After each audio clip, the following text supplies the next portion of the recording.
Bem-vindos à segunda temporada do podcast Quem Tá na Área.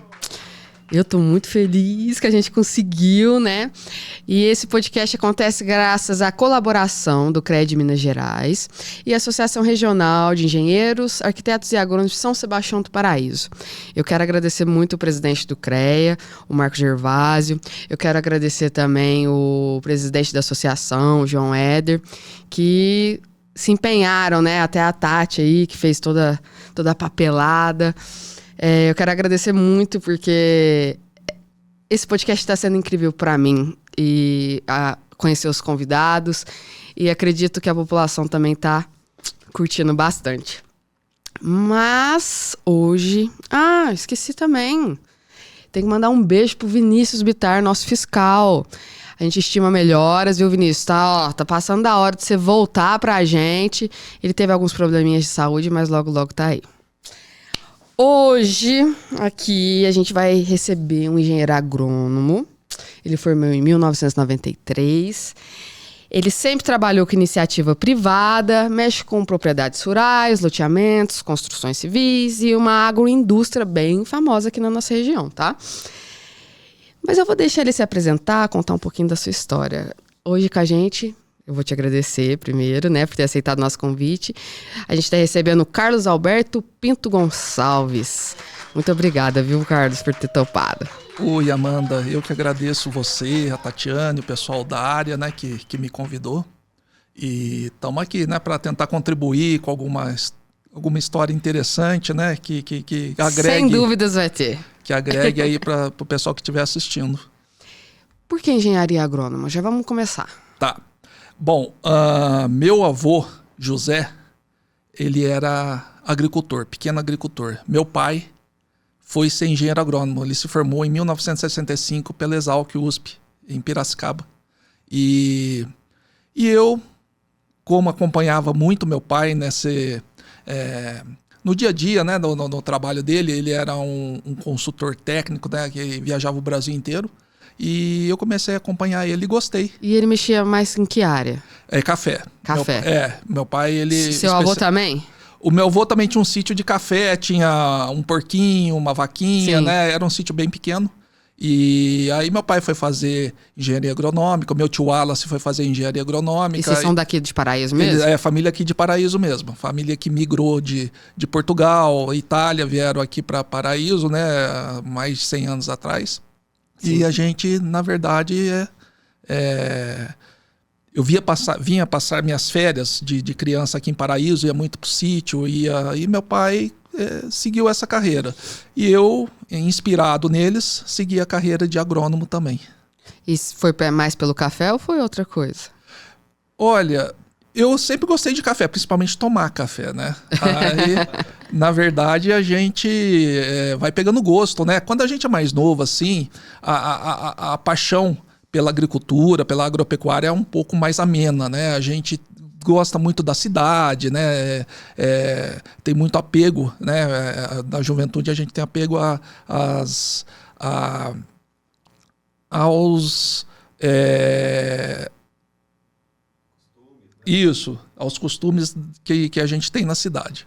E, na verdade, a gente vai pegando gosto com a agropecuária com o tempo, né? A gente tem, assim, começou no café, passou para gado de corte, depois veio o abacate, e a gente foi desenvolvendo todas as culturas aí de forma bem profissional, bem legal. Eu, assim, antes da gente conversar, eu falei, da onde veio o abacate? Eu já imaginei que provavelmente seu avô tinha vindo com abacate. Então, não. Não. Aí foi uma pincelada que meu pai deu na cultura do abacate. Na verdade, em 1978, ele comprou a primeira fazenda dele, que é na cidade de Cajuru, que é aqui perto, estado Sim. de São Paulo. Lá tinha alguns pés de abacate no fundo das casas. E ele começou a notar que o pessoal ficava assim interessado, a partir de uma certa época do ano, nos abacates que tinham na colônia, né? No fundo do quintal. E começou a estudar o tema. Na década de 80, mais ou menos 10 anos depois que ele comprou a primeira fazenda, ele começou a se aventurar no abacate, começou a estudar, plantar outras variedades e passou a ser o maior produtor de abacate da variedade Breda, que é uma variedade de um abacate tropical que a gente tem aqui no Brasil e que é produzida fora de época. Ela é produzida... É porque abacate dá agora nessa época do ano, não é? Isso, agora em abril, maio é a safra plena do abacate. Mas hoje nós temos abacate no ano inteiro no Brasil. Nunca, assim, nem sempre foi assim, entendeu? Mas com o desenvolvimento de algumas variedades, com tecnologias, a gente consegue hoje produzir abacate no ano inteiro. E o Breda é uma dessas variedades. É aquele mais redondo? Não, é um que parece uma pera, uma cabacinha assim. Tá. O pessoal chama de manteiga. O abacate agora manteiga. Sei qual que é. O abacate manteiga é assim, todo mundo vê um abacate daquele tipo e fala, é o abacate manteiga. Na verdade, ele parece o manteiga, né? Que é o abacate fortuna que tem nessa época, o abacate quintal, mas é um abacate que dá fora de época. Então, a gente se especializou nesse abacate. Que sensacional, assim. Pois é. E uma dúvida que veio, porque esses tempos atrás até passou uma novela na Globo que falava sobre o cacau, né? Sim. E lá mostrava muito o jeito que eles cuidavam do cacau, sobre a poda, né? Porque na novela mesmo tinha 2 fazendeiros. Um que não cuidava, deixava o cacau nascer do jeito que quisesse, né? E o outro com a poda, que deixava as próprias folhas serem o próprio adubo do cacau. O abacate seria mais ou menos isso? Vocês descobriram alguma poda nova? Tem alguma diferença? Qual que é o diferencial? Sim.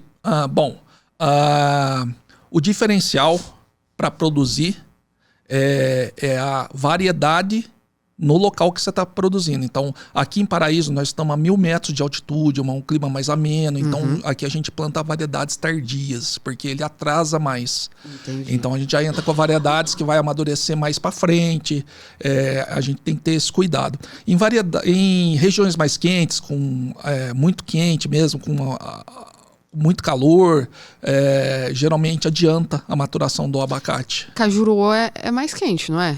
Cajuru a gente está na serra, então a gente está a 1.000 metros de altitude também, mas tem uma área assim que, se você pegar uma área mais quente, com solo mais arenoso, ele antecipa a safra do abacate. Então o que você faz? Você planta um abacate precoce. Então, a gente tem abacate que começa a produzir... Porque o abacate é o seguinte, ele floresce, os pés de abacate, todas as variedades florescem na mesma época, entendeu? Ali, agosto, setembro, está florescendo. Sim. Então, o que vai diferenciar é o tempo que ela fica no pé. Então, o Breda chega a ficar no pé 14 meses, 13 meses no pé. Nossa, não sabia. E aí você vai colher. Se ele floresce em setembro, você vai colher em setembro do ano que vem, do próximo ano. Nossa. Outubro. Eu tô imaginando você organizando tudo isso. Pois não, e aí você tem mais dispêndio, né, com gastos com tratos culturais, com pragas, né, que você tem que ficar atento. Agora tem abacate que floresce em setembro e você vai colher ele em janeiro, entendeu? E se for numa região mais quente, uma região mais propícia, com solo mais arenoso, ele antecipa mais ainda. Sim. Então, aí ele com essa jogada que a gente consegue ter abacate o ano inteiro no Brasil hoje, entendeu? E a indústria, assim, ela fica só em um local ou tem nessas fazendas também? Não, a indústria nossa fica aqui em São Sebastião do Paraíso, numa das fazendas, aqui perto no Alto do Bela Vista, aqui perto ali perto da rodoviária. Sim. Fica 3 km da rodoviária. E a gente traz os abacates, que todas as fazendas nossas produzem abacate, e a gente traz o refugo, né, dos abacates para fazer o azeite aqui na indústria. E vocês começaram vendendo abacate ou já tinha essa ideia de ir para azeite ou outras áreas? Não. A gente começou... O nosso forte ainda hoje é fornecer abacate para o mercado. A gente manda para o Brasil inteiro. Então a gente manda para Manaus, Belém, manda para o Nordeste, manda para Porto Alegre, Curitiba, Rio de Janeiro, São Paulo, Belo Horizonte. Exporta também ou ainda não? Diretamente a gente não exporta, porque a exportação hoje ela é feita em cima de praticamente uma variedade, que é o Hass. O pessoal aqui no Brasil chama de avocado, aquele abacatinho pequenininho. Meu pai tem esse. Aí esse é para exportação. Então, 99% da exportação do mundo de abacate é esse abacate. Eventualmente, quando há falta desse abacate, no mundo como a gente está atravessando, né, um período meio conturbado aí, a gente exporta alguma coisa de... Tá em falta o abacate? Tá em falta. O ano passado a gente produziu aqui no Brasil pouco abacate, tanto é que no final do ano, que quando falta abacate, outubro, novembro, dezembro, o abacate chegou a R$50 na gôndola do supermercado. É muito caro, né? O preço de picanha. Então, e esse ano, a nossa estimativa dos grandes produtores, nós fizemos uma reunião, tudo, é de que tenha 30% menos abacate do que o do ano passado, que já foi pouco. Tanto é que hoje você vai no mercado e a gente tem, assim,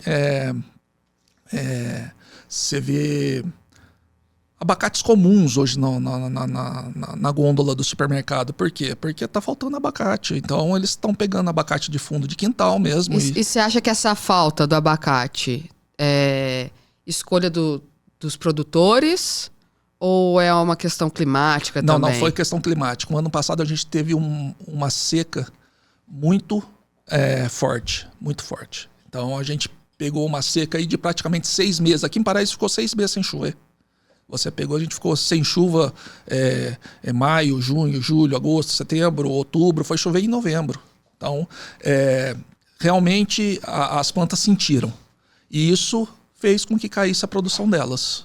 E isso, no estado de São Paulo, que é um grande produtor de abacate, a seca foi pior. Então, lá teve aliado a seca, o intenso calor, né? O interior de São Paulo é muito quente. Então, altitudes mais baixas, teve uma quebra aí na produção mesmo. Certo. E da onde veio a ideia de fazer outras coisas com abacate? Foi com os abacates que não foram para frente, para venda? Na verdade é o seguinte, a gente começou a notar, a gente produz em torno de 4.000 toneladas de abacate por ano para o mercado. E a gente perdia cerca de 20%, 25% desse volume, cerca de 1.000 toneladas, que você não tinha muito o que fazer com esse abacate, porque o mercado